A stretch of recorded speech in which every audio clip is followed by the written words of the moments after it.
Bienvenue à On se livre, le balado qui met en lumière des personnalités fortes qui pensent le monde, chacune à leur manière.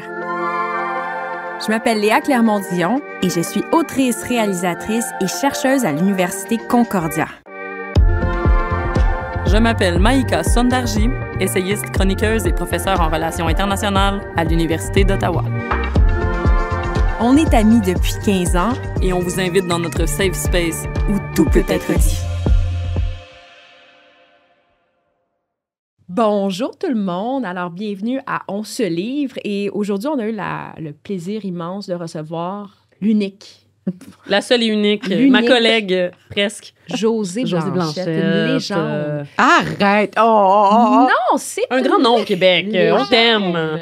Une légende que je lis depuis 1993. Faux, parce que j'avais 2 ans en 1993. Wow, t'es tellement un bébé, oh my God! Depuis 93 que Josée signe sa chronique. 84. Ah, ma chronique 93, non, oui, t'as raison. Ça, les shows de voir depuis 84. Ouais. Oui, puis avant ça, tu t'occupais des petits plats, tu étais traiteuse. Oui. Ça, je sais ça. Et tu as été journaliste culinaire avant. Et depuis, tu es philosophe, journaliste, femme de tête, de cœur qu'on aime lire. Comme engagée. Moi, j'aime ça, les chroniqueurs engagés. Oui, qui n'ont mais pas peur de dire les choses. J'ai pas de diplôme en philosophie, là, je veux juste rectifier. Je rectifie le tir, effectivement, mais pour moi, tu étais une philosophe quand même de cœur, sensible à l'environnement, au féminisme et tout, et collègue de Maïka Sondarji, au Devoir. En fait, bon collègue. On est payé par la même personne.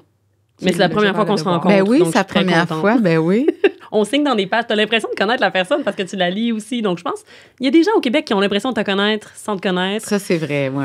Mais donc, avec ce livre-là, on te découvre encore plus. Ouais. Une partie de ma vie. Ouais. Disons que tu as écrit quand même une vingtaine d'ouvrages, je pense. Oui, dont 13 guides de restaurant, là, on s'entend. C'était pas tous des essais philosophiques.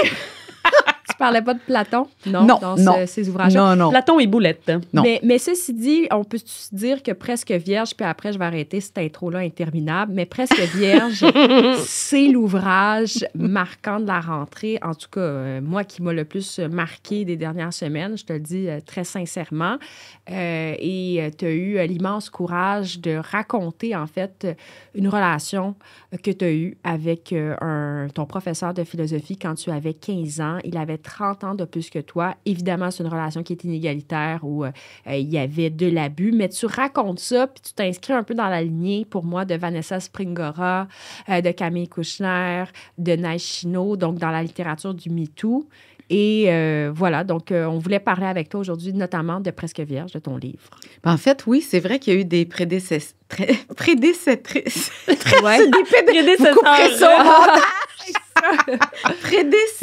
Comment qu'on dit ça? Je le dirais pas. Ben, prédécesseur, je pense. Me semble. Bon, merci. Donc, mais au Québec, il n'y a pas au Québec, ça. Ben non, au Québec, je suis la première. C'est ça. Fait que donc, il n'y a pas eu ce genre de littérature-là au Québec. Je pense pas. Ben, il y a eu Léa, mais ben oui, quand même. Oui, c'est vrai que porter plainte, c'est ça. C'est ça. Mais je décortique c'est différent. Pas cette relation. Tu sais, c'est pas une relation. Pas dans le détail de la relation. Mais ça s'inscrit dans le MeToo. Mais dans ce genre de récit amoureux, parce que là, tu parlais de Kouchner, de Springora, de Neige Chinault, etc., Christine Angot, ça, c'est un peu dans la même veine. C'est exactement donc, ça. Donc, ce sont des récits personnels d'histoires amoureuses tordues, si je résume. Un récit, mais qui est politique, non? Parce qu'on reçoit principalement des gens qui ont écrit des essais ici, mais dans ce podcast, on se livre. Mais je trouvais qu'il y a vraiment un aspect politique important. Le fait que ce soit dans MeToo, mais tu penses-tu que c'est pas seulement un roman? C'est pas seulement de la fiction. C'est pas un roman. C'est pas de la fiction, mais... C'est pas un roman, c'est un récit. Ça, il faut toujours le préciser, là, parce que... Non, mais c'est pas un roman d'autofiction, là. C'est important pas romancé. De le préciser pour les gens, parce que des fois, les gens ne font pas la distinction. Donc, c'est un récit. Un récit, donc, ça raconte une partie de ma vie.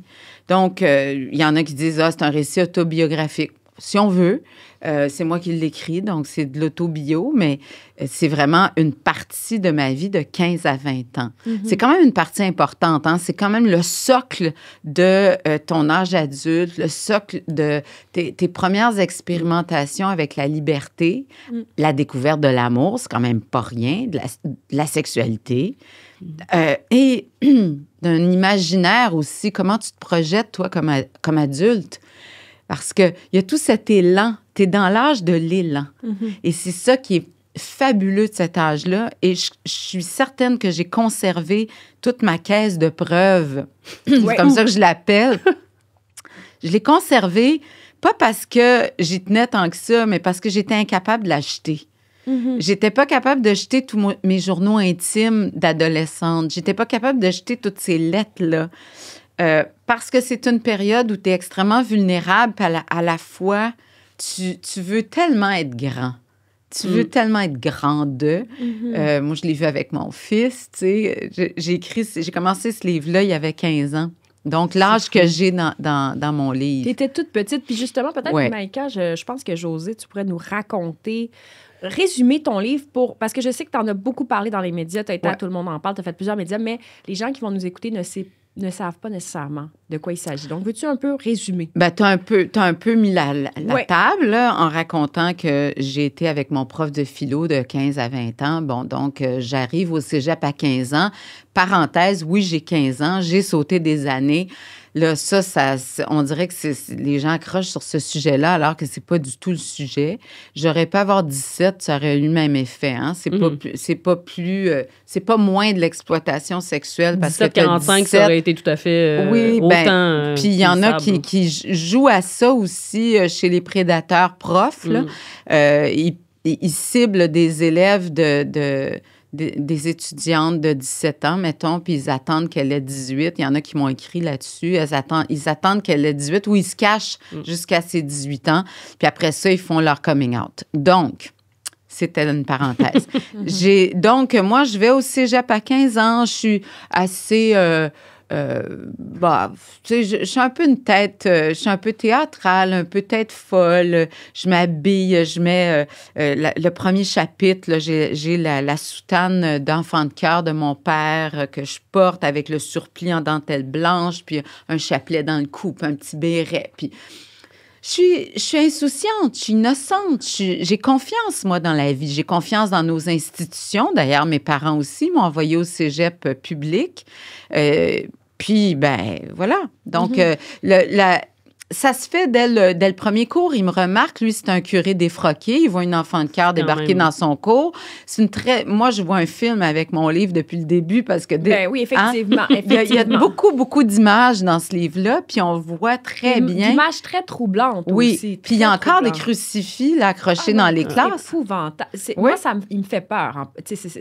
Dès que j'ai commencé ma lecture, je ne sais pas comment toi, tu as réagi. Ben parce que tu te vois à 15 ans. Moi, j'imaginais tout à fait la même chose. Moi, j'étais genre en grande jupe, des foulards, j'étais la hippie. Effectivement, tu fais confiance. J'étais un hippie, un peu grano. On nous appelait des granos à l'époque. C'est confrontant, ton livre, aussi, parce qu'il y a l'abus, mais... Je veux dire, moi, je me rappelle de mes profs de philo. Oui, effectivement. Puis, tu sais, t'as un rapport d'admiration. Surtout philo, des profs intellectuellement, là, on parle souvent, Léa et moi, de sapiosexualité. Oui. Donc, tu sais, t'entends des gens discourir, puis... Mais pourtant, je lis ça, puis ça a l'air... Votre relation a l'air naturelle. Mais je m'imagine, moi, à 15 ans, 16 ans, là, je voyais mes profs, jamais j'aurais imaginé. Fait, je pense qu'à posteriori, quand on lit ça, quand même, tu réalises comment c'était wrong after. Après le fait, là c'est évidemment, c'était de la prédation. Ben oui, mais sur le coup, tu ne devais pas le sentir comme ça. Ben non, mais moi, quand j'ai ressorti mes travaux de cégep, tout bad, je les avais gardés, tu sais. T'as tout gardé, mon Dieu! T'as une maison avec des boîtes de papier. Non, pas pantoute. C'est ça qui est drôle, parce que je garde pas, moi. Tu sais, j'ai déménagé à Noël dernier, j'avais 25 boîtes de livres, qui, pour une intellectuelle, c'est pas... J'ai fait beaucoup de ménage dans ma vie, là. Puis, tu sais, j'ai 61 ans. J'en ai donné des milliers de livres dans ma vie. Ben oui, j'en ai donné, mon Dieu. Alors, tu sais, j'en ai donné à l'ITHQ quand j'ai lâché la cuisine. J'en ai donné des caisses et des caisses et des caisses. Donc... t'avais gardé ça? J'avais gardé cette caisse-là tout du long et c'était impossible pour moi de m'en départir à cause de mes journaux intimes, mais ces lettres et les travaux étaient tout là-dedans. Puis, tu sais, c'était tout mêlé. Alors, quand je me suis mise à... Vraiment, j'ai fait un travail là, d'archiviste. Là. Je me suis mise là-dedans à fouiller. Et là, c'est quand j'ai relu les travaux de cégep. Et dès la première session, il commence sa prédation. Et avec des mots très forts. Tu sais, parler à une adolescente de 15 ans d'orgasme dans des commentaires de travail travail, Là, ça, c'est... c'est Même quand dans même... le temps, c'était pas acceptable. Là. Non, ben dans le temps non plus. Troublant, tout chaud, à croquer de fluide, inondé, glougloutant à perdre haleine, tu m'émeus carrément. Ça, c'est des commentaires dans mon travail qui est fait en classe. C'est un obsédé sexuel prédateur. Clairement. Et, Aimes-tu mordre? Ça gicle de partout. Quel orgasme! Puis là, il me prête des intentions sulfureuses. Je suis il dit, tu es un bizarre mélange d'ange et de diablesse. C'est parfois un torrent qui charrie mille choses. Et puis ta lettre est saoulante. Ça, c'est Ma encore lettre- sur tes travaux, là. Oui, ma lettre, c'est des travaux. Alors, tu sais... À quel moment t'as réalisé? Est-ce que c'est Non, en j'ai rien lisant ça? réalisé. J'ai rien réalisé. J'ai réalisé tout ça en 2018 quand c'est ça. il a été en prison. Oui, c'est ça. Donc, il faut le remettre en Alors, contexte. il faut ça. remettre en contexte. Il a été accusé parce qu'après le cégep, il a été à la tête d'une famille, une famille d'accueil pour la DPJ. Et donc, il a reçu, une douzaine d'enfants chez lui pendant 14 ans. Et donc, c'est quand une des petites a porté plainte que là, après avoir été chez lui, là, il y a eu un article dans le Journal de Montréal. Moi, je lis l'article et là, tout mon monde s'écroule parce que là, je fais « Oh my God! OK, là, c'est plus la même histoire. » Et là, je réalise. Tu as une prise de conscience. J'ai une prise de conscience et comme je l'écris dans le livre, d'élu, je passe à symptômes d'une maladie. Et là, je sors la caisse. La personne qui m'a envoyé ça, Marc-André Poisson, a fait partie de ce paysage-là à l'époque, en tout cas parce qu'il était le frère de l'autre, là, c'est pas important. Qui est-il? Marc-André, c'est un auteur très connu, Mark Fisher, aux États-Unis, auteur de best-seller, en tout cas. Bref, c'est Marc-André qui m'envoie ça puis qui me dit il y aura un livre à faire avec ça. Alors, il sème l'idée. Mais sur le coup, je n'étais pas là. Et là, j'attends mes vacances d'été au devoir. Je me paye 2 mois de vacances l'été à chaque année. Puis là, je fais un projet personnel, ce qui n'est pas vraiment des vacances. Oui, c'est comme ce qu'on Hein? fait, Oui, Maïka. exactement. Voilà, les filles, bonne chance, vous en avez pour longtemps. Fait que donc, des vraies vacances, ça n'existe pas vraiment, mais en tout cas, bref. Mais on est content que tu aies pris les vacances pour écrire ça. Oui, mais j'en ai pris plusieurs. Oui. Oui, parce que ça, c'était la première. La première, c'est le premier été où j'ai vraiment fait mes fouilles. Puis après ça, là, j'ai réalisé que, OK, là, je lisais ça avec mon regard de femme dans la cinquantaine. Là. 55 ans, tu lis ça, tu lis les travaux, là, je sais plus pantoute la même chose. Et avec mon regard de mère, et bon, bref. Et voilà. Et avec mon expérience de vie et avec mon expérience des hommes, et bien sûr que c'est pas concevable et que c'est inacceptable, mais pas juste parce que j'avais 15 ans, mais parce que dans un cadre académique, je pense que tu as 15 ans ou que tu en as 18, c'est pas acceptable. Oui, puis ça, on peut s'en parler parce que Maïka enseigne à l'université, moi aussi. Puis tu sais, je veux dire, on est dans une position où les élèves, on le sait, là, nous regardent ben oui. Tout à fait. avec un regard qui n'est pas un regard neutre. Là, mais non, ils nous mettent sur un piédestal. Puis il y a toujours... Il faut différencier entre... Vous êtes toutes jeunes, là, par rapport à moi, là, je veux dire, mais... non, mais tu sais, c'est sûr qu'on est toujours plus âgé que quelqu'un d'autre, malgré tout, tu sais, je veux dire, même quand j'étais au secondaire, je me rappelle, j'avais un prof, je sais pas de quoi, mais tu sais, c'est sûr, je le trouve un peu cute, là, il avait 22 ans, je sais pas, non, mais tu sais, tu le regardes, tu le trouves cute un peu, mais moi, il était même pas cute, c'est ça qui est... Mais je pense que je me suis employée assez bien à le décrire parce que je pouvais pas mettre de photos, mais il reste que non, mais il était pas cute. Mais c'est ça, la sapiosexualité, c'est la l'emprise prédation. sexuelle, l'emprise... Oui, je suis une sapiosexuelle, je l'ai dit, mais il reste que...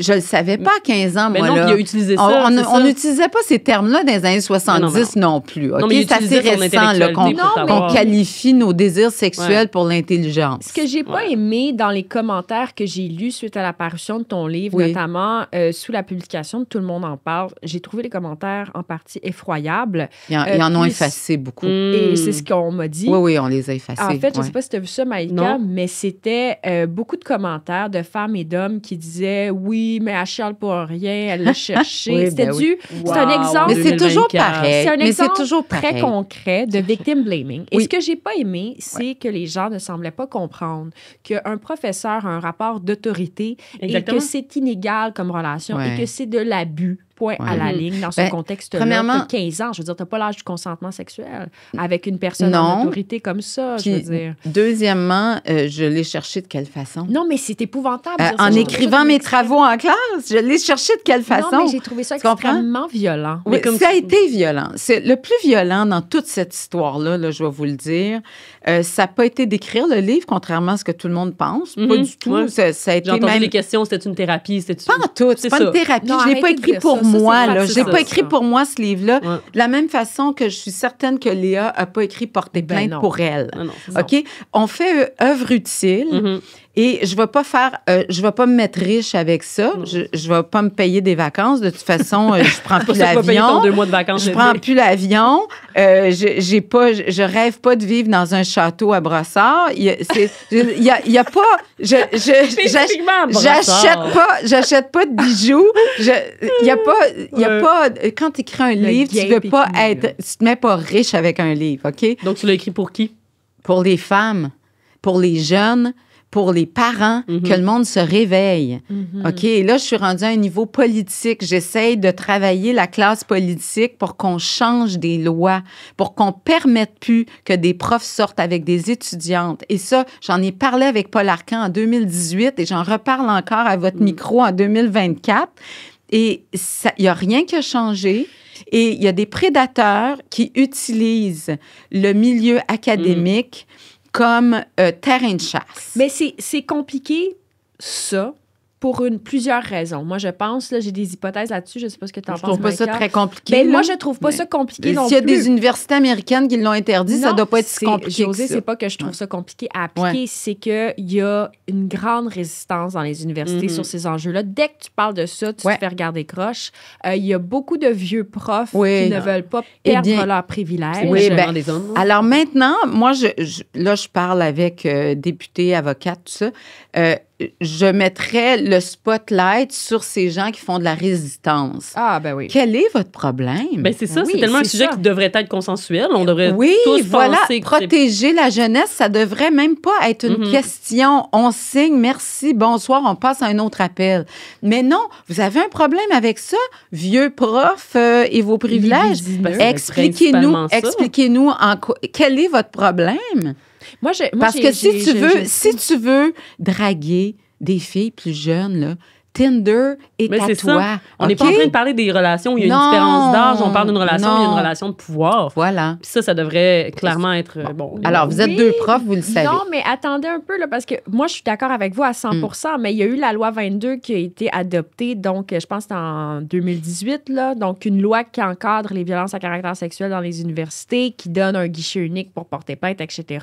Puis là, il faut que tu le dises si tu as une relation avec ton élève. Mais le problème, là, c'est que moi, j'ai entendu beaucoup de témoignages de gens dans les universités qui disent, tu sais, même ce prof-là a été, par exemple, nommé pour harcèlement, etc. Il est encore en poste. Il peut aussi se retrouver une job ailleurs, etc. Tu sais, il y a une clause d'amnistie, là. Alors, je trouve que c'est pour ça que quand j'ai lu ton livre, là, la première fois, je me suis dit, enfin, on en parle.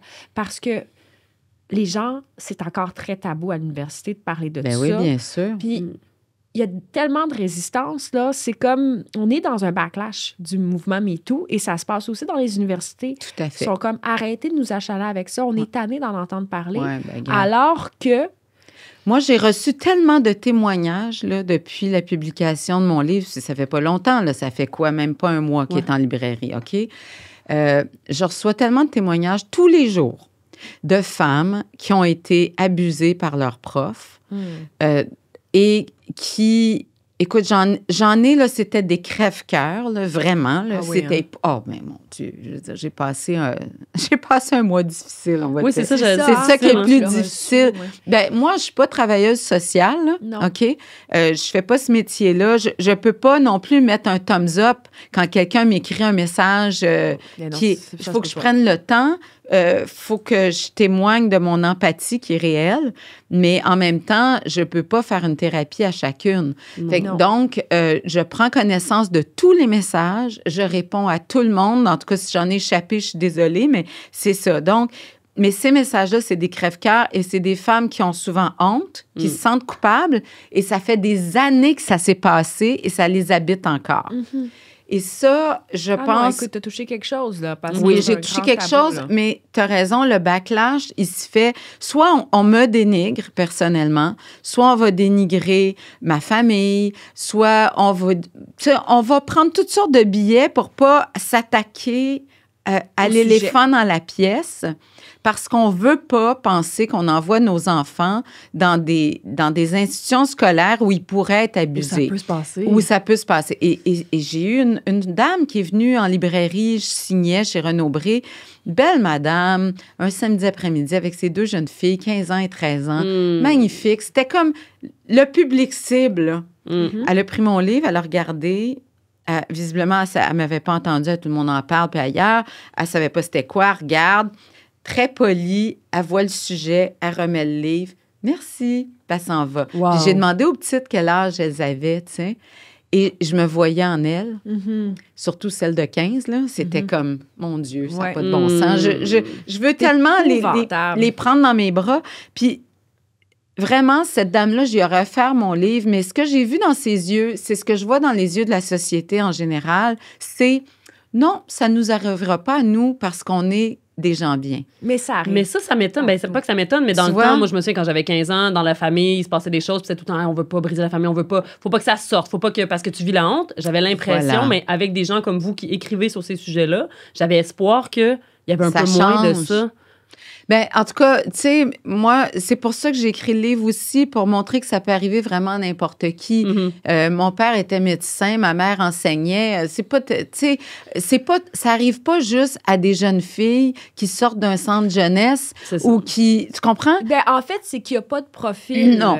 à la victime, puis il n'y a pas de profil de l'agresseur. Exact. Puis, C'est ça. tu sais, si on veut faire un petit peu de... Exact. Comment tu disais ça la dernière fois? De Un segway. segway. Est-ce que tu sais ce que ça veut dire, le mot segway? Ben, c'est quoi un segway? Bon, voilà, merci. Je Bon, disais on ce va mot-là, faire puis là, un- Frédéric puis Léa, ils savaient pas Non, mais de je quoi sais parlait. c'est quoi un segway, mais je savais pas qu'on l'utilisait pour une Ben transition. non, mais je vais faire C'est une belle image. transition de Belle image.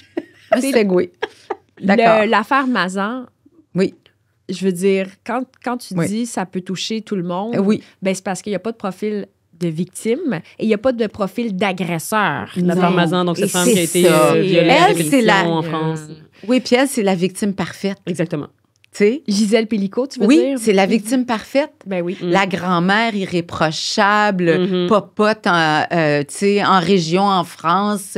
Je veux dire, puis même à ça, les avocats de la défense essaient de la faire passer pour un peu kinky, puis un peu complice. Puis ils Est-ce vont que tout vraiment elle essayer. voulait pas, peut-être C'est un ça. peu? Alors, moi, je m'imagine même pas être allée en procès pour essayer de me faire passer pour je sais pas quoi à 15 ans. Exactement. Tu comprends? Ben, parle-en à Léa. Ben que- non, Mais mais je le le sais, procès, j'ai suivi Léa. Les Puis, procès, c'est pas toujours adéquat, là, je veux dire. puis ton c'est livre, moins compliqué. félicitations pour ta Merci. nomination. Ben ça, c'est fantastique. C'est Parce que vraiment le c'est fun. un livre que j'ai lu 2 fois. Ah oui, hein? Porter plainte, oui. Puis ouais. ton livre... Salut, ça va. Salut, ça va. Ouais. J'ai adoré ce livre-là. Moi, je trouve que c'est pas un livre qui cible un âge en particulier, mais oui, tu l'as fait en pensant Ben, aux quoi que là, jeunes. j'ai eu des réponses de personnes plus âgées. Hein, Oui. du livre Salut, ça va. Il y a un homme de 70 ans. Ah oui, Je hein? pense qu'il y a 70 ou peut-être plus ou peut-être moins, je sais pas. Mais l'ancien, ben, je le nomme parce qu'on se parle sur LinkedIn. Comment tu dis ça, LinkedIn? LinkedIn? On se parle sur LinkedIn, c'est Léa, l'ancien. la ma tante. L'ancien, oui, c'est ça. Ah, L'ancien là, si direct. vous êtes ma tante, là. Non, mais en tout cas, Franchement. Léa Non, ne mais fait pas c'est son parce que âge. C'est une blague parce que souvent, elle est je un peu dis bâtarde. dans mon cœur que Ah oui. j'ai 73 ans. J'ai 73 ans dans mon cœur. Ah non, m'attentifie-toi pas trop vite, Ben, s'il te plaît. Non, mais c'est le même depuis toujours. Non, Ceci mais dit, là, alors j'ai des t'as pas le droit. discussions avec un homme qui s'appelle Jerry Frappier, qui est l'ancien président de RDS pendant 25 ans. Puis on a des discussions sur l'égalité. Il a lu le livre Salut, ça va. Il a adoré. Il l'a lu quand il allait en Floride. OK. Il m'a écrit. Un snowbird. Oui, mais non, mais c'est ça. Donc, c'est vraiment le fun de voir que ça Ouais. peut toucher des personnes âgées, Non. que c'est pas juste des C'est pas un livre personnes pour les ados, c'est un âgées livre pour qui- des gens qui se sont pas beaucoup posé ces questions-là. Ben, oui, effectivement, introductif. c'est ça, c'est une introduction. Ceci dit, Oui. on Ben, arrête de parler de moi. l'éducation est à faire partout. Alors, moi, je Ouais. veux souligner ton rôle éducatif, Merci. Mm. puis il est très important. Puis, avec Presque Vierge, je fais de l'éducation sur le consentement parce que ni dans le public, ni dans les médias, je te dirais, et même dans la classe politique, c'est clair. C'est clair que c'est pas tout le monde qui comprend la Non, notion de consentement. non. Mais j'aime beaucoup aussi Mais l'aspect. c'est fou, là. Puis même moi, je me suis éduquée. Ouais. Je veux dire, c'est pas... Je comprends que les gens comprennent pas parce que même les journalistes comprennent pas. Oui. Puis c'est leur métier de faire des entrevues là-dessus. Puis j'ai reçu des questions, pas des questions qui ont été en ondes, là, mais vraiment, j'ai reçu certains commentaires et questions. Des fois, là, ça... Déplacé. Vous comprenez pas c'est quoi le consentement. Ah, c'est plus que déplacé. Ça a été d'une violence inouïe pour moi. Là. C'est vrai. Et je me suis dit, mon Dieu, jamais je pourrais aller en procès puis me faire poser des questions de cet ordre-là. Là. Oui, parce que quand t'es pas cru, tu l'as écrit dans ton livre, Léa, à partir du moment où le juge dit « je te crois », ça change tout. Ça change tout. Il y a une détente intérieure. Il y a comme « oh mon Dieu, OK, wow, OK, je suis pas folle, je suis pas toute seule. » Exactement. C'est la solitude dans ce processus-là qui est très difficile. Extrêmement. Et je te salue. Tu sais, je veux dire, 1000 fois, comment tu as fait passer à travers ça à un si jeune âge? Moi, je suis beaucoup mieux équipée, là, je suis plus vieille, là, j'en ai vu, j'en ai fait des batailles, tout ça. Mais, tu sais, je me dis toujours qu'il n'y a plus rien qui va m'impressionner. Maïka, écoute, Moi, j'étais Maïka là. était là lors de Mais l'annonce t'es du verdict, bonne. hein, Ouais, aussi. c'était fou. Mais ça, T'es bonne. je l'ai vu de l'intérieur par Léa, mais c'était tellement violent. Puis effectivement, tu te dis, mais quand tu le regardes, puis là, tu le vois dans la salle, là, ton agresseur. Puis même moi, j'étais là, j'avais de la difficulté à rester assise parce que c'est d'une violence inouïe. C'est très violent. Tout ça. Puis effectivement, par un juge, se faire dire que on te croit, crois. c'est quelque Non, chose, mais mais par c'est- la famille, par... Mais moi, j'ai pas besoin, tu sais, qu'un juge me dise, je te crois. J'ai toutes les preuves. J'ai Non, mais ça a pas de j'ai bon sens. On va pas j'ai se pas rendre en besoin. procès tout Non, le non, temps, j'irai pas en tu sais. procès avec un homme de 91 ans. Ça va prendre 7 ans, puis à 98 ans, il va retourner en prison. Quel est mon intérêt là-dedans? Puis la prison, c'est vraiment Je- pas quelque chose qui est réjouissant pour Non. personne. Je veux Ben, dire, il y a personne c'est pas qui est toujours ça, la content. solution. Je pense que Je lui, crois pas qu'on, de toute façon, pour les prédateurs sexuels, là, je pense pas que c'est 1 an de prison qui va changer C'est quelque chose. Sérieux? Non, je pense pas. Non, parce qu'il continue. Je là, pense. On s'entend. Ben, en que- général, en tout cas pour les pédophiles, là, c'est impossible à changer. Moi, j'ai été sur le conseil d'administration de Pinel, là, puis la seule façon de changer ça, c'est la castration chimique. Puis là, il y a des pays qui adoptent ça, mais il faut que ça soit consensuel. Donc, tu peux pas castrer chimiquement quelqu'un Sans son consentement. Sans son consentement. Là aussi, ça en prend du Il y en consentement. a-tu qui acceptent?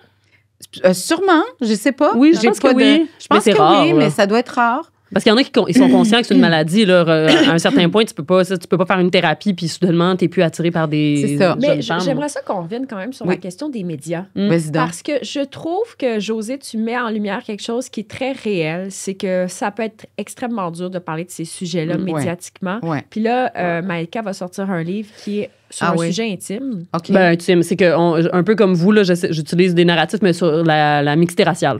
OK. Le fait de venir de Oui. deux endroits, puis je trouve que les débats sur l'immigration, c'est vraiment toujours un petit peu chaud, puis c'est pas la même chose que de parler, évidemment, d'agression sexuelle ou de relations de prédation, mais il y a des angles morts, puis j'essayais de parler à des angles morts, mais effectivement, c'est pas tout le monde qui est d'accord quand mais on parle de tu es ces dans sujets-là. l'intimité, puis quand on est C'est dans plus dur, je pense, l'intimité, quand on sort des livres comme ça. Je trouve Oui. que c'est difficile. Ouais. Oui, Et même je veux avec nos t'entendre amis. là-dessus. Même avec nos amis, là, à tel point que j'ai décidé d'arrêter de l'offrir à mes amis. Ah oui? Ah ouais, Ben non, là, c'est trop je difficile. l'ai offert à plein de monde, là, mais là, je le regrette dans Pourquoi? le sens...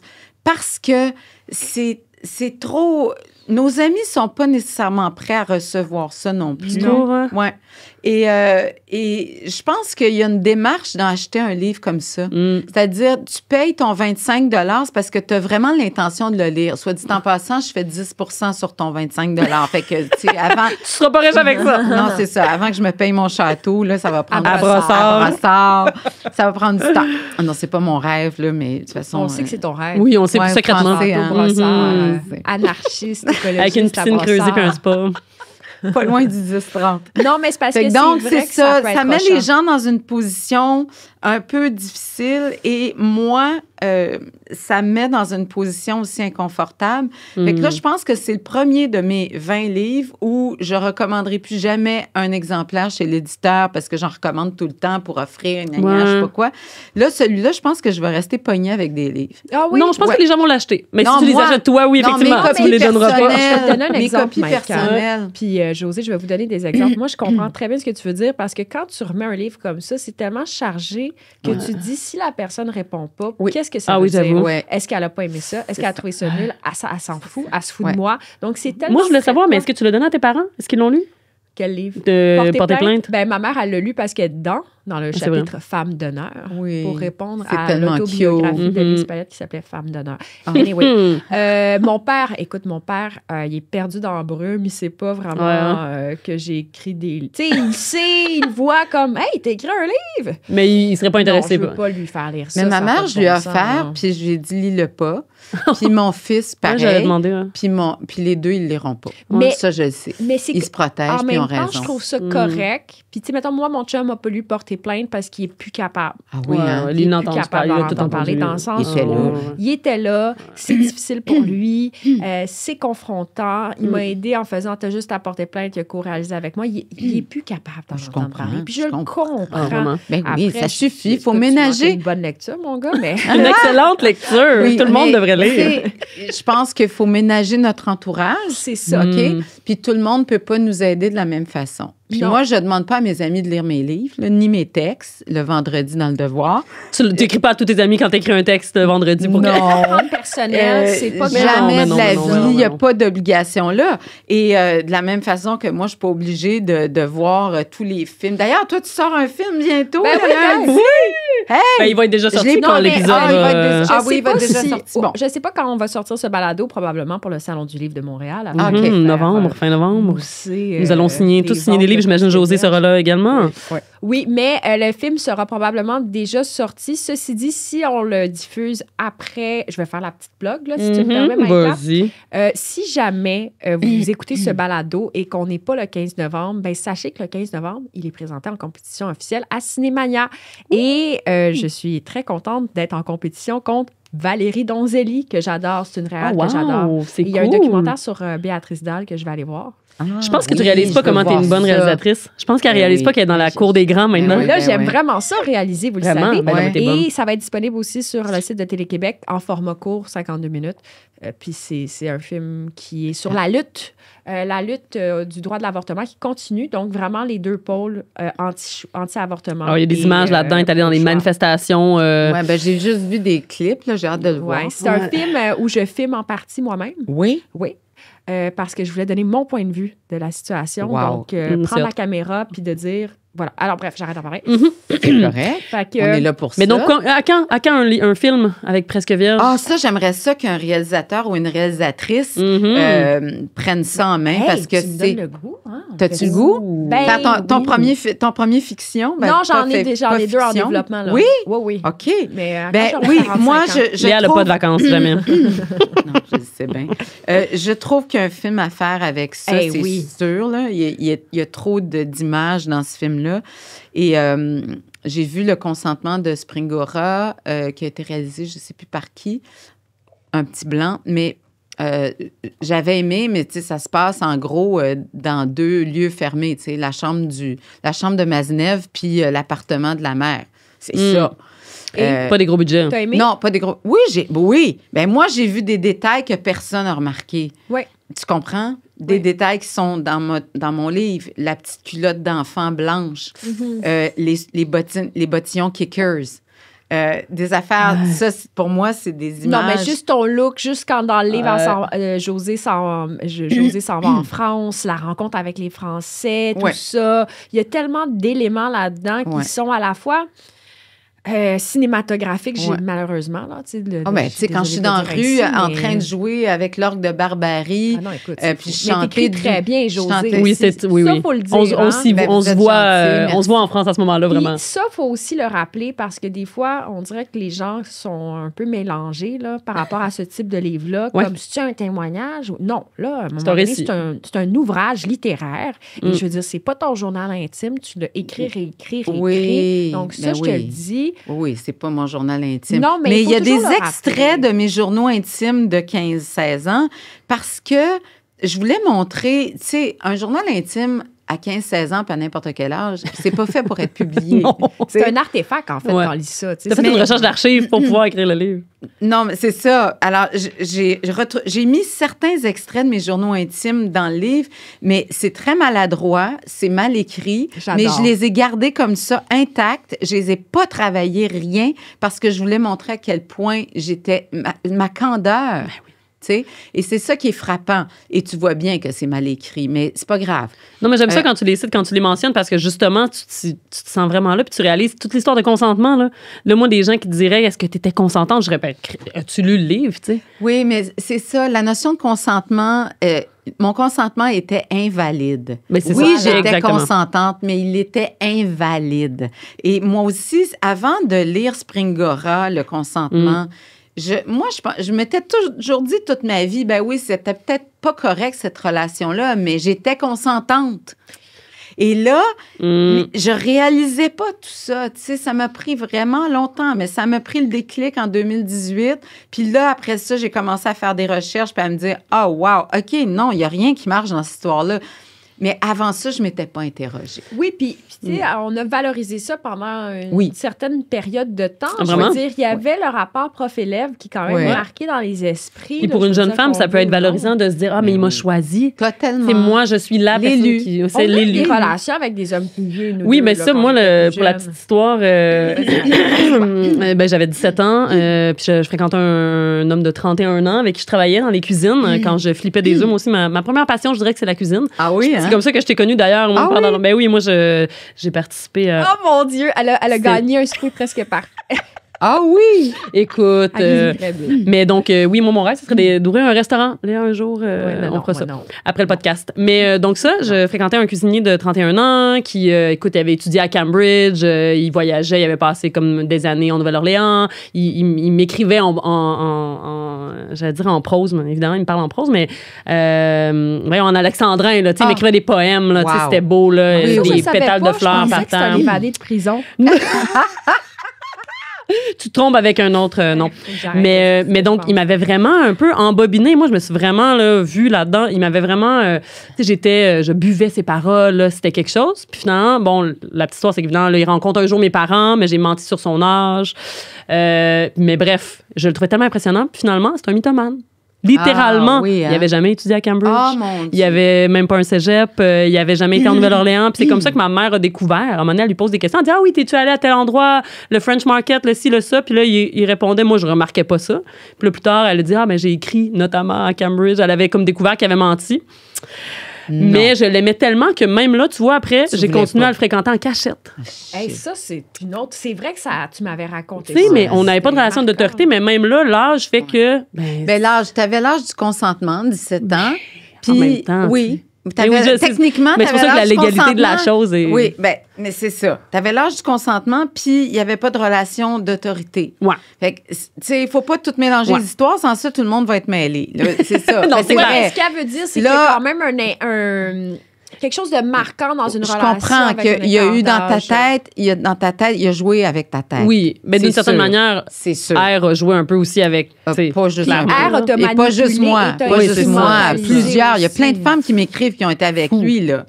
C'est ça. Hier C'est un encore. prédateur en série, je suis désolée En de le série. dire. Ah oui, non, oui, c'est en wow. série. Parce que là, hier, il y a une femme qui m'a écrit, elle était avec lui en 1974. Elle est rentrée au cégep à 16 ans. Il a attendu qu'elle ait 18. Puis il était déjà avec sa femme, puis il y avait son enfant, puis bon, tout ça. Donc, il y en a d'autres qui m'ont écrit. Et là, c'est ça qui est troublant dans tout ça, c'est de voir qu'un prédateur peut faire beaucoup de dommages. Puis après le cégep, ben, il a continué.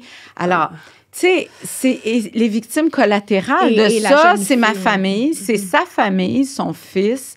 Les gens, Vraiment. ben oui, on est des victimes. Moi, je suis une victime directe, mais il y a des victimes collatérales. Est-ce Je que te tu dirais sais même que comment ils mon ont vécu fils ça? est une victime Tout à fait. collatérale. Ben Et ça, c'est des choses.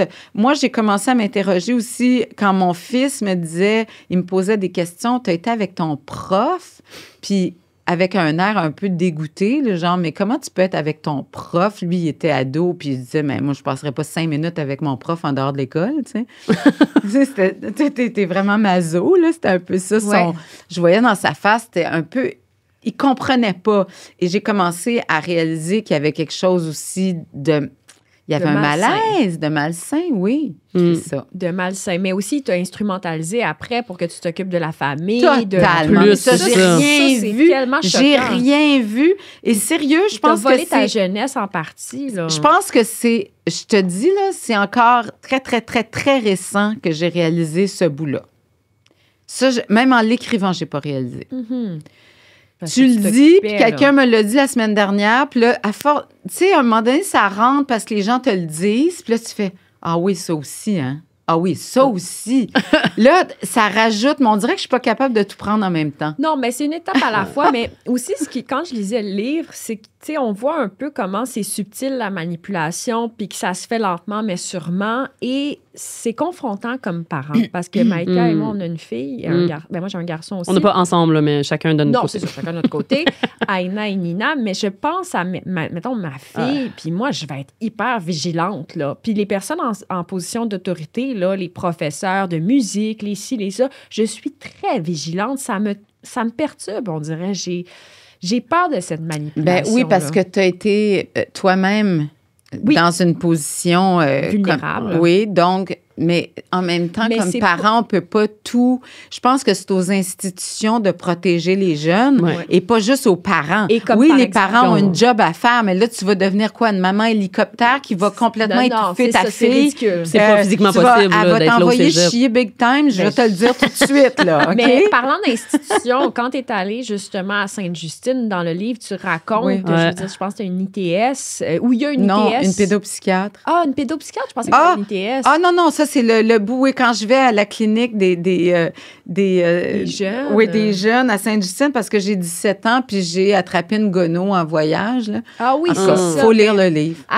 Mais là, il y a le bonhomme à côté. Il y a le bonhomme à côté. Qu'est-ce qu'il fait là, le bonhomme? Puis là, non, on se pose pas de questions. Ben, écoute, j'avais 17 ans et demi à la décharge des infirmières. Je sais pas, tu sais... Elles ont privilégié le langue médicale. Elles se sont dit, OK, elle a une gono, lui, c'est son partenaire, on lui donne les antibiotiques, puis on pose pas de questions parce qu'on veut qu'il se traite. Mais oui, il aurait peut-être pu appeler à DPJ, mais tu sais, on allait déjà voir une pédopsychiatre qui ne l'a pas appelé à DPJ. Là. Ah non, puis c'est fou. C'est sûr on allait voir une pédopsychiatre pour le petit, mais nous, on était consultés comme, tu sais, on avait une consultation parent, puis l'enfant allait voir il y avait son pédopsychiatre. Mais c'était-tu accepté, ces relations-là, dans le temps? Là aussi, j'avais 17 ans et demi. Tu sais, il y a une psy qui m'a dit, à 17 ans et demi, est-ce que tu vas commencer à brasser, à mettre en marche tout le processus? Puis quand elle va avoir 18 ans, ben là, elle va pouvoir tout envoyer, elle va retourner avec. Fait que... Penses-tu qu'au cégep, il y a quelqu'un qui aurait dû... Est-ce que tu penses que ça a changé? Est-ce que cette institution-là aurait dû... Au cégep, il aurait dû avoir... Mais ça, c'était accepté. Mais moi, ce qu'on me dit... C'est que le problème, c'est qu'à l'époque, le seul accès qu'il y avait aux étudiants, c'était par les travaux. C'est comme ça c'est comme ça qu'il a fait sa prédation avec moi. C'était avec les travaux. En m'écrivant des pages de notes. Des pages. Pas un petit mot, pas bien, pas... Non, des pages. Là. Et donc, aujourd'hui, imagine avec un téléphone dans leur poche. Ben, c'est ça. C'est beaucoup plus facile, d'une certaine manière. Là, Parce ça se fait tout seul. Donc, c'est aux institutions, à mon avis, et au gouvernement de légiférer là-dessus, puis d'avoir des règlements, puis très stricts. Mais est-ce que tu es 100% contre relation prof-étudiant? Parce que, tu sais, par exemple, nous, dans des départements, on en connaît, là, des gens qui sont... J'ai des amis là, qui sont en couple moi, avec... je suis 100% contre. C'est-à-dire, si tu veux tomber en amour... Ben, soit exactement comme dans certaines universités américaines, comme Harvard, qui interdisent les relations prof-étudiantes au premier cycle, et des cycles supérieurs, eh bien, il ne faut pas que ça soit ton enseignant. C'est ça. Donc, ça, on est d'accord là-dessus. Oui. Premier cycle, je ne suis pas d'accord. Non, moi aussi, je suis entièrement OK, premier cycle, tu es encore un bébé. Puis on devrait il y a plein de filles en littérature, je ne sais pas pourquoi, qui m'ont écrit. Ah oui? Oui. plein de filles en littérature qui m'ont dit qu'elles étaient vierges quand elles sont arrivées à l'université, puis qui ont eu des profs qui ont couché avec elles. C'est fou. Oui. Donc, ça, c'est premier cycle universitaire. Non, mais les profs, donc, oui, je suis totalement contre. Je suis Ouais, totalement c'est ça, contre là. parce qu'à 18 ans, t'es pas... Oui, t'es majeur. Oui, t'as l'âge du consentement, mais va cruiser ailleurs qu'à l'université. Il y a des relations d'autorité, mais c'est ça qu'ils aiment, ces gens-là. Comme tu dis, c'est des cruiser prédateurs, ailleurs, ils utilisent ça. tu peux cruiser tes amis étudiants, c'est pas ça que je dis, mais à un moment donné, là, il y a, comme je disais tantôt, si tu veux t'épivarder, il y a Tinder, là. Ouais. Si t'as pas eu le mémo, là, mon gars, là, commande, là. Ouais. Non, mais pour vrai, quand j'étudiais à Sciences Po Paris, puis, tu sais, des fois, je fais des jokes là-dessus, mais c'est pas vraiment drôle. Je me rappelle, j'étais dans la cour d'école de l'université et il y a un prof qui est arrivé qui m'a donné... Je venais d'arriver de Montréal, tu sais. J'avais une grosse face de bébé. Puis le gars, il arrive et il me donne son numéro de téléphone direct. Ah non, on pourrait se parler, tu vois. Oui, il est prof à Sciences Po. Ben oui. Mon Après ça, Dieu, dans mes séminaires, écoute, c'est spécial quand même quand j'y repense. Le regard libidineux du prof qui arrive et qui est comme, ouais, est-ce qu'on se voit après le cours? Ben Puis oui, t'es comme, non. Mais tu sais, de la même façon, les filles, qu'on n'a pas le droit d'avoir des relations avec ses patientes quand on est médecin, quand on est psychologue. Non, écoute. Bon, exactement. Alors, je pense que c'est là qu'il faut aller. Mais autour de la table, on vote, puis on est d'accord. Ça y est? On vote. OK, 3, 2, 1, on interdit. Ben non, mais je veux dire, on est bien placé pour en parler. Je veux dire, moi, Ben vous enseignez. Ouais. En plus. Je me suis donné un numéro de téléphone par un étudiant Mais non. à la télé. Ben oui, pourquoi pas? Je comprends. Ben, je comprends que j'ai une face seule, mais j'ai rectifié le tir. Non. Mais non, mais c'est encore là, c'est pas une on va question pas là. d'âge, c'est une question de relation de Non, pouvoir. Puis c'est ça. comme effectivement, le parallèle avec les psychologues est bon, avec les médecins, il y a des règles qui légifèrent ça, mais comme c'est à l'université, j'ai l'impression qu'en littérature, en plus, c'est tellement pas plus personnel nécessairement le sujet que t'écris, mais tu sais, c'est une... C'est parce que tu peux aller avec les mots très facilement pour séduire quelqu'un. Je suis pas étonnée d'avoir autant d'étudiantes en littérature qui m'ont... Il y en a une qui est venue me voir chez Renaud-Bré, elle avait les larmes aux yeux. Ah, c'est vrai? Oui, elle étudie en littérature à l'université. Elle est venue me voir pour faire signer le livre. Elle était rendue à la fin, puis elle a dit, je veux pas lire les dernières 20 pages, je veux pas le finir, votre livre. Puis elle m'a demandé de le signer, puis elle avait les larmes aux yeux. J'ai entendu dire, effectivement, qu'en littérature, c'était assez courant. Là. En philo aussi, je te dirais, là. En philo, tellement. Ben, j'aurais dit aussi philo, il y a comme... Mais je veux pas... Tu sais, on peut dire les profs de gym, les profs de philo, les profs de... Bon, on veut pas cibler, là. On veut pas stigmatiser. Non, c'est ça. On veut pas stigmatiser les philosophes et les littéraires, mais je pense que vous avez un problème. Peut-être une petite thérapie de groupe. Non, mais non. Mon mari est philosophe, là. As-tu remarqué que Léa peut dire des choses que personne d'autre peut dire? Mais des fois, elle dit que ça sort dans les médias après. Avec un sourire cute et un petit clin d'œil, elle peut dire n'importe quoi. Mais c'est incroyable. Mais je dis souvent des grosses conneries, mais j'aime ça un petit peu. Oui, mais t'as le droit d'être coquine. J'ai à la radio t'as le droit d'être ça, la moquerie et le rire. Moi, j'aime ça, niaiser. Il faut pas se prendre trop au sérieux. Prends pas au sérieux. Oui, mais ça, c'est une grande qualité que Parce que là, je trouve c'est une grande qualité. Moi, je connais certaines militantes qui sont devenues aigries, amères et finalement lourdes, je vais le dire. Et on ne ment pas de nom. Non, mais tu sais, j'ai des images en tête. Je me dis, c'est pas de leur faute, là. Oui. C'est pas de leur faute parce qu'à un moment donné, tu prends une cause puis tu deviens ta cause, puis tu sais, ils deviennent fâchés. Puis je te souhaite pas ça. Et toi non plus. Non, mais je vous souhaite pas de devenir des femmes fâchées. Mais moi, je suis pas fâchée. Non, mais j'allais dire les trois dans nos livres, en tout cas, on essaie quand même de dialoguer, puis c'est fâchant. Comme on parle de sujets qui sont fâchants. T'sais, honnêtement, c'est normal d'être en colère, mais un peu, moi, je suis plus dans le monde des antiracistes. Mais je suis pas en colère. Ben, non, mais ça serait facile de tomber là-dedans. Ce serait facile, mais je pense qu'on doit quand même avoir ces discussions-là à tête reposée, puis avoir des...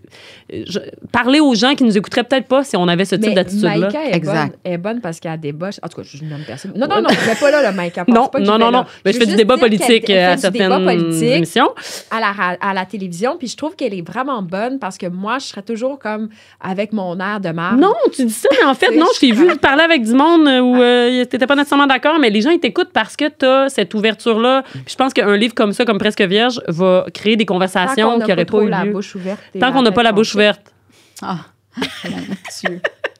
Mais c'est vrai qu'il y a beaucoup de femmes qui m'écrivent, beaucoup de femmes qui n'ont pas nécessairement été abusées par leurs profs, là, mais de situations d'abus autres que ça soit incestueux, peu importe, mais c'est des situations d'abus dans une famille. Il y en a partout des situations d'abus. Fait que des femmes m'écrivent et c'est libérateur pour elles. Soit de me lire, soit de me l'écrire parce qu'elles l'ont jamais dit. Il y a des femmes qui m'écrivent, leurs conjoints ne savent pas.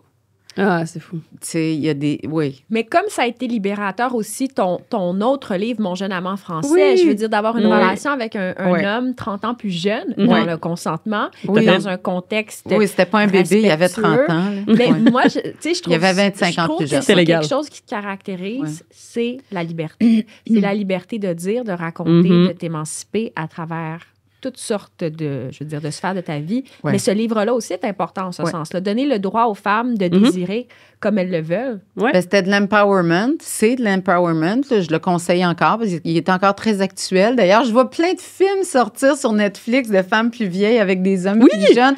Il y a vraiment une grosse Anna Tawai avec le jeune... puis j'ai regardé un film Keten, là, une aventure, je sais pas trop. Là, en tout cas, il y a quelques jours. Là, c'est vraiment Keten. Mais moi, ma grand-mère, elle a été avec un homme plus jeune, un amant français. Ben, c'est devenu son chum français. C'est devenu son chum français. C'est-à-dire qu'elle sortait avec un homme, mon grand-père, qui était vraiment plus vieux qu'elle. Je pense que c'était 20 ans, peut-être plus qu'elle. Et là, finalement, il y a eu rupture. Et elle a commencé à sortir avec... quelqu'un qui vivait chez elle, qui venait de France. Il vivait chez elle avant de commencer la relation? Oui. OK.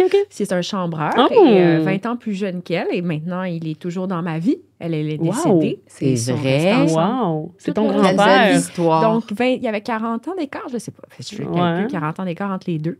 Et c'est pas toi qui ferais ça. Le mari mort. 40 ans entre le mari et le jeune amant. Wow. Mais ça, tu sais, ça a toujours passé comme naturel dans ma famille, mais je trouve ça audacieux. Bravo, Mamie Rita. Mais alors que les relations avec des hommes plus vieux sont souvent plus naturalisées. Bien sûr, c'est très correct. On se pose même pas de questions. Mais moi, mon jeune amant français, mon Dieu, c'était... En tout cas, on est encore en contact. Là, il est retourné vivre en France, mais on s'est écrit hier, puis on se parle encore. Comment il s'appelle? On peut-tu dire? Jérôme. Coucou, Jérôme. Ouais. On t'aime, Jérôme. Mais merci, mais moi aussi, je l'ai aimé toute ma vie. Ça me donne envie d'écouter des séries romantiques. Oui. Les histoires d'amour, j'aime ça. Les histoires d'amour, tout le monde aime ça. Oui, toi, Léa, j'ai remarqué particulièrement, t'aimes ça. Léa est en amour avec l'amour. C'est une matcheuse. Oui, vraiment. Elle matchait avec elle essaie de matcher le monde. Imagine-tu drôle. Même le gars avec qui je voulais te matcher, il m'a réécrit. Quand on le dit pas publiquement. OK. Non, arrête, là!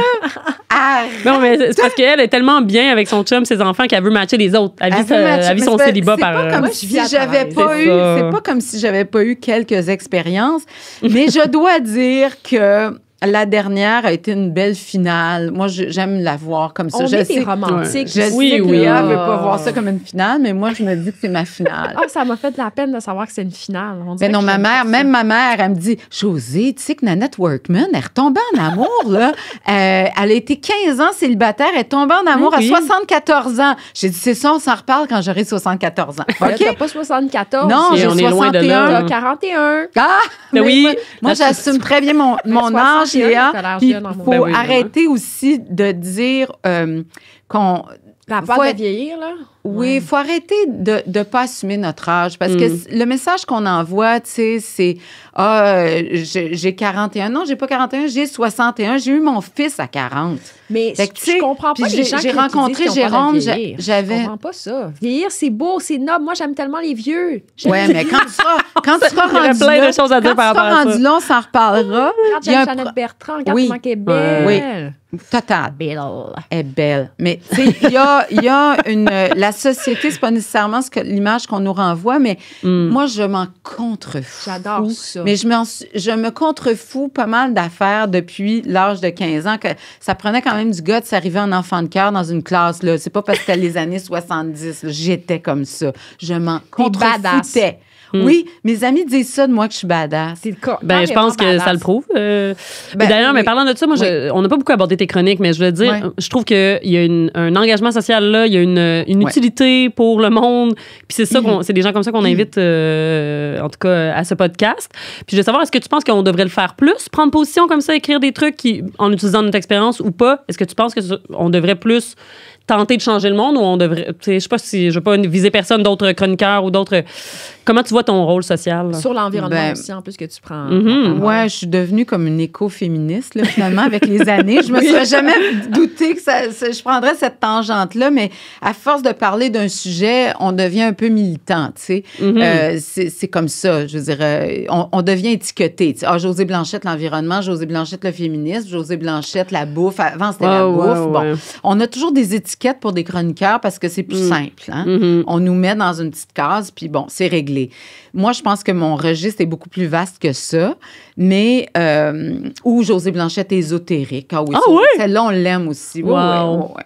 Alors, quand j'ai sorti mon livre sur le cancer, on a voulu me faire dire que j'avais guéri le cancer avec du jus vert puis de l'encens là, ou de la méditation. Puis, alors, moi, je parle vraiment pour moi. Je vois mon rôle, tant qu'à avoir un micro, tant qu'à avoir une page dans un journal, j'aimerais ça faire œuvre utile. Mais je suis pas dupe, je fais partie de l'industrie du divertissement. J'en fais partie. Vous en faites partie. On en fait tous partie. Même aujourd'hui, là, ça sera pas dans le podcast, mais en tout cas, aujourd'hui, ma chronique est sur la météo. Je parle de... C'est devenu... la météo est devenue... La météo-réalité, télé-réalité, c'est devenu du divertissement.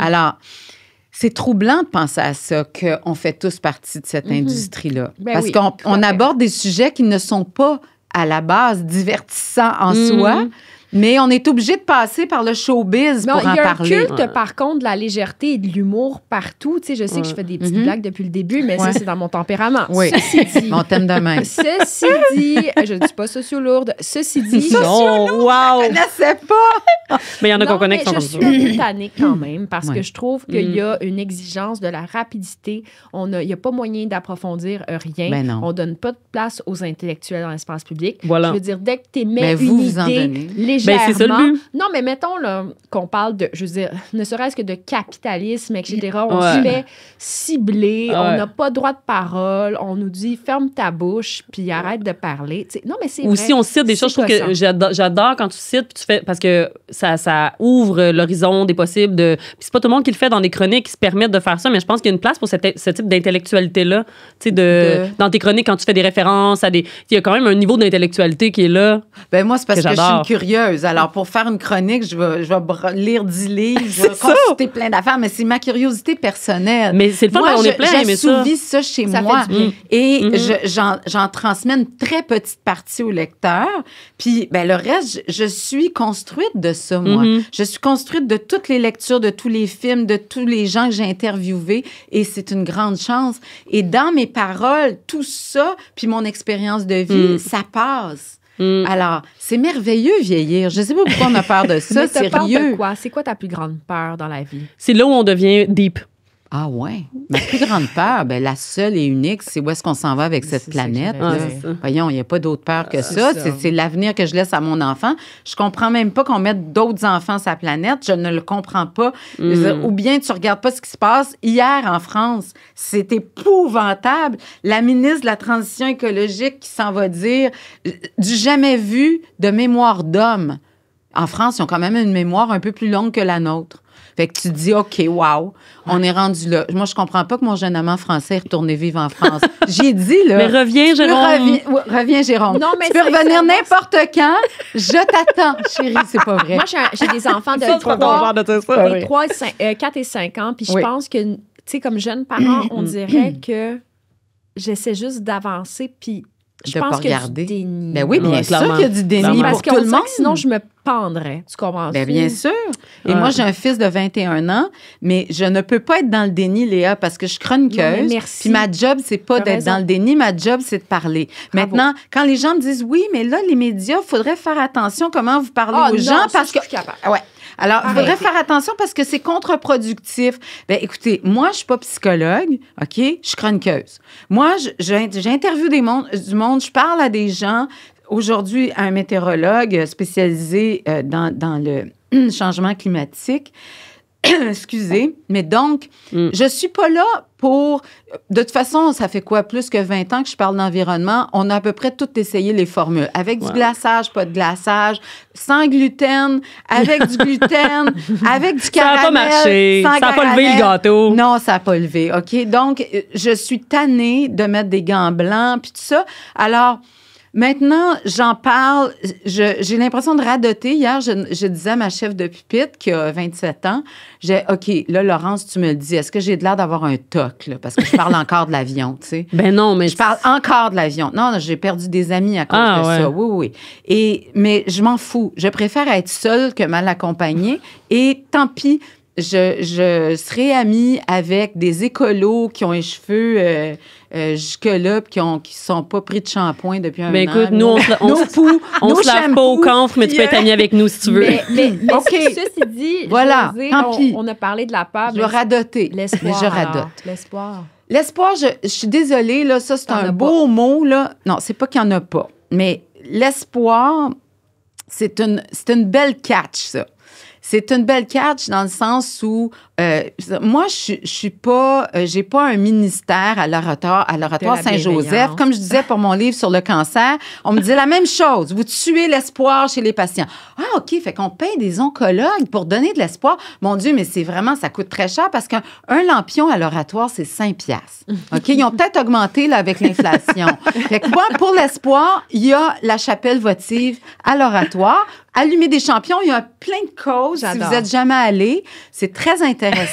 J'espère qu'ils ont ajouté un hôtel écologique parce que ça, c'est la grosse cause qui les supplante toutes. Mais écoute, je trouve que l'espoir, c'est un sujet, c'est un non-sujet pour moi, mais l'espérance, c'est autre chose. Mais là, on entre dans on entre dans un sujet beaucoup plus spirituel et intérieur. L'espérance.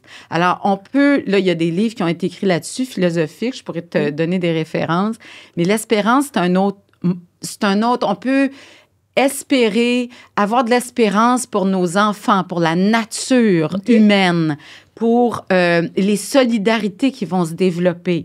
On peut avoir, je viens de terminer le livre d'Alain Deneau, Faire que... Alain Deneau parle des biorégions, OK? Des communs. De tous ces sujets-là, je les ai abordés dans mes chroniques. Et pour moi, ça, l'espérance est là. Mais intéressant. L'espoir va t'allumer un lampion. Écoute, je pense que c'est une excellente manière pour moi de faire un segway. Bon, vas-y. Une transition vers la conclusion, parce que là, il te manque d'eau presque, là, fait qu'on va arrêter ça. Parce que, non, mais j'ai une petite réserve. C'est notre signe. Ouais, mais il n'y aura plus d'eau sur la planète, bye. Exactement. Ciao. Mais écoute, j'ai développé cette pratique de conclure avec une citation de toi, de quelqu'un d'autre. Donc, dans une chronique, je trouvais ça super intéressant, tu cites Le choix de se taire de Stéphane Garneau, qui a écrit un essai sur le bruit, le silence.